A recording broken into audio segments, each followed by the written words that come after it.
السلام علیکم ورحمۃ اللہ وبرکاتہ۔ خوش آمدید ہے آپ تمام لوگوں کو ہمارے چینل اردو اسلامک کورس میں۔ میں ہوں نسرین، امید ہے کہ آپ تمام لوگ خیر و عافیت سے ہوں گے۔ الحمدللہ اللہ کے فضل سے میں بھی ٹھیک ہوں۔ آج ہم لوگ صرف 5 منٹ کا مدرسہ قرآن و حدیث کی روشنی میں محرم الحرام 14 کو سیکھیں گے۔ پچھلے 13 لیسن کمپلیٹ ہو چکے۔ چلتے ہیں ہم سبق کے جانب۔ اعوذ باللہ من الشیطان الرجیم، بسم اللہ الرحمن الرحیم۔ نمبر 1، اسلامی تاریخ۔ حضرت ادریس علیہ السلام۔ حضرت ادریس علیہ السلام حضرت آدم علیہ السلام اور حضرت شیس علیہ السلام کے بعد تیسرے نبی ہے۔ تو ادریس علیہ السلام کو اللہ تعالیٰ نے قرآن میں فرمایا تو وَرَفَعْنَاهُ مَكَانًا عَلِيًّا، یعنی ہم نے ان کو ایک اونچے مقام پر پہنچا دیا۔ اس کا یہ مطلب ہے کہ وَرَفَعْنَاهُ مَكَانًا عَلِيًّا بولے تو بہت سارے علماء کرام نے اس کا مطلب یہ لیا ہے کہ اللہ تعالیٰ نے ان کو رفعنا یعنی اونچا مرتبہ، اونچا رتبہ عطا فرمایا ادریس علیہ السلام کو۔ اتنا ہی فرمائے علماء کرام نے، لیکن تھوڑے لوگ نے یہ خیال کیا کہ جس طرح عیسیٰ علیہ السلام کو اللہ تعالیٰ نے آسمان پر اٹھا لیا، اسی طریقے سے ادریس علیہ السلام کو بھی آسمان میں اٹھا لیے اور ان کو موت نہیں آئی، فرشتے کے ذریعے سے انہیں چوتھے آسمان پر پہنچا دیا۔ یہ مطلب تھوڑے لوگوں نے خیال کر لیا، لیکن یہ صرف ایک خیال ہی ہے۔ اس کا دوسرا مطلب یہ بھی ہو سکتا ہے کہ اللہ تعالیٰ نے ان کو اونچا مرتبہ اور رتبہ عطا فرمایا اور ان کو موت نہیں آئی بول کر یہ خیال رکھنا غلط ہے۔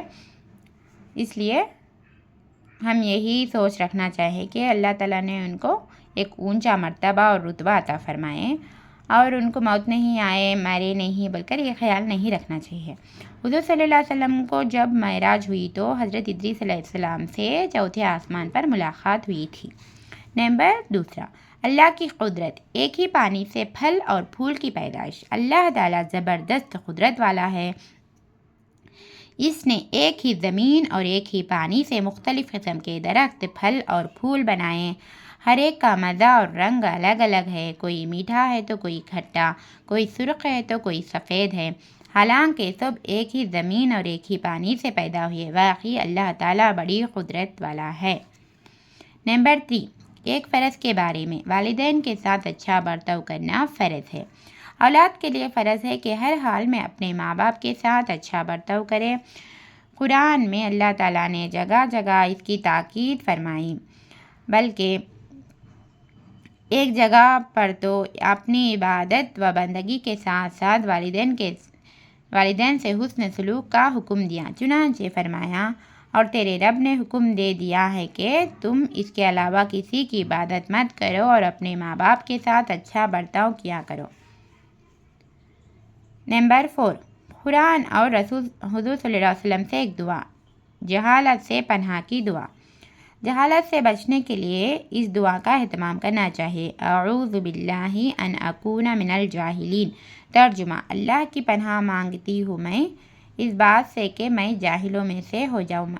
اس کا مطلب یہ ہے کہ میں جاہلوں میں سے ہو جاؤں، اس بات سے میں اللہ کی پناہ میں آتی ہوں، میں جاہلوں میں نہیں ہو جانا بول کرے۔ اعوذ باللہ ان اکون من الجاہلین۔ نمبر 5، ایک نفلی عمل کی فضیلت۔ رسول صلی اللہ علیہ وسلم نے فرمایا، جس نے میری طرح وضو کیا پھر 2 رکعتیں اس طرح ادا کرے کہ اس میں 2 رکعت نفل نماز رسول صلی اللہ علیہ وسلم نے فرمایا، جس نے میری طرح وضو کیا پھر 2 رکعتیں اس طرح ادا کرے کہ اس میں دنیا کی کوئی خیال نہ آئے تو اس کے پچھلے گناہ معاف کر دیے جائیں گے۔ جو شخص وضو اچھے سے کرے اور اس کے بعد 2 رکعت اس طرح نماز ادا کرے کہ دنیا کا کوئی خیال نہ آئے تو اس کے پچھلے تمام گناہ معاف کر دیے جائیں گے۔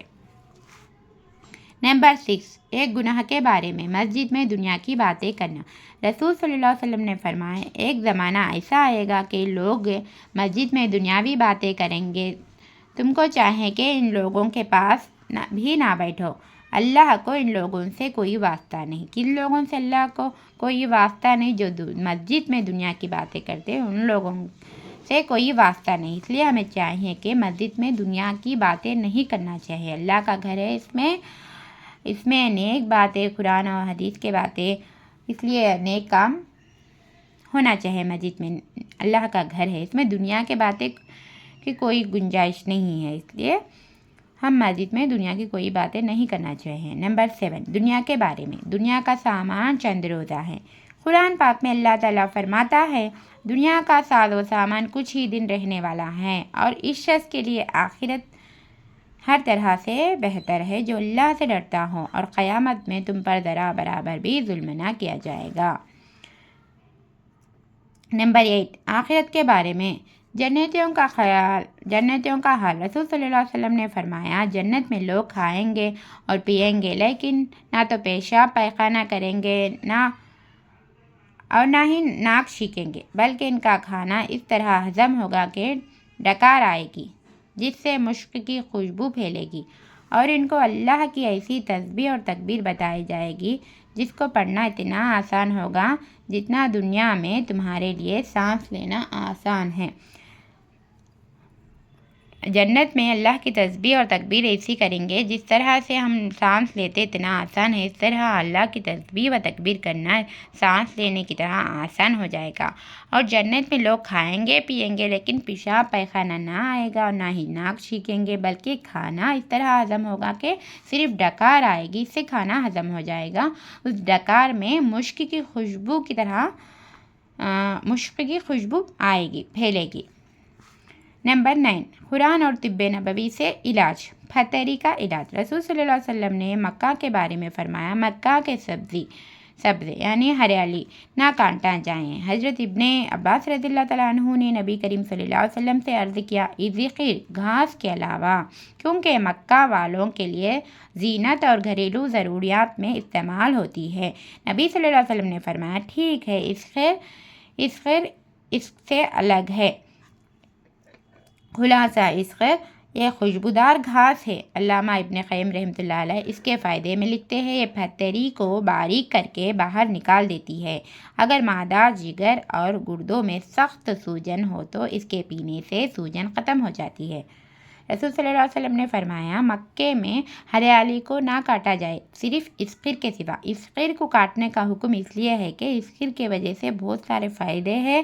وہ ایک خوشبودار گھاس ہے جو مکہ میں اگتا ہے۔ وہ اذخر درخت پودا جو خوشبودار گھاس ہے، اس کو کاٹنے کا حکم اس لیے دیے کہ پھتری کو باریک کر کے باہر نکالتی ہے۔ معدہ کو، جگر اور گردوں کو سخت سوجن ہو تو اس کے پینے سے سوجن ختم ہو جاتی، اس لیے اس کو صرف اذخر کو کاٹنے کا حکم دیا، لیکن مکہ میں کوئی بھی ہریالی نیا کاٹا جائے اس کا حکم ہے۔ نمبر 10، نبی کریم صلی اللہ علیہ وسلم کا نصیحت۔ رسول صلی اللہ علیہ وسلم نے فرمایا لوگوں میں سب سے برا وہ شخص ہے جس کی بدزبانی کے ڈر سے لوگ اس سے عزت کرتے ہو۔ رسول صلی اللہ علیہ وسلم نے فرمایا لوگوں میں سب سے برا شخص وہ ہے جس کی بدزبان ہونے کی وجہ سے لوگ بدزبان ہے، وہ اس سے ڈر کر بدزبان بول کر ڈر کر لوگ اس کی عزت کرتے ہیں، تو ایسا شخص بدترین شخص ہے، برا شخص ہے بول کر اللہ کے رسول صلی اللہ علیہ وسلم نے فرمائے۔ ہم لوگ صرف 5 منٹ کا مدرسہ اس کتاب کا مطالبہ کر رہے ہیں، 14 لیسن ہو چکے۔ آپ لوگ ہمارے چینل میں اردو اسلامک کورس میں دینی معلومات کو حاصل کر رہے ہیں۔ آپ لوگ ہمارے چینل میں نئے ہیں، چینل کو سبسکرائب نہیں کر لیے تو چینل کو سبسکرائب کر لیجئے، لائک اور شیئر کرنا نہ بھولیے۔ دعا میں یاد رکھیے اللہ تعالیٰ ہم لوگوں کو دنیا میں آخرت میں کامیاب بنائے۔ السلام علیکم ورحمۃ اللہ وبرکاتہ۔ اللہ حافظ۔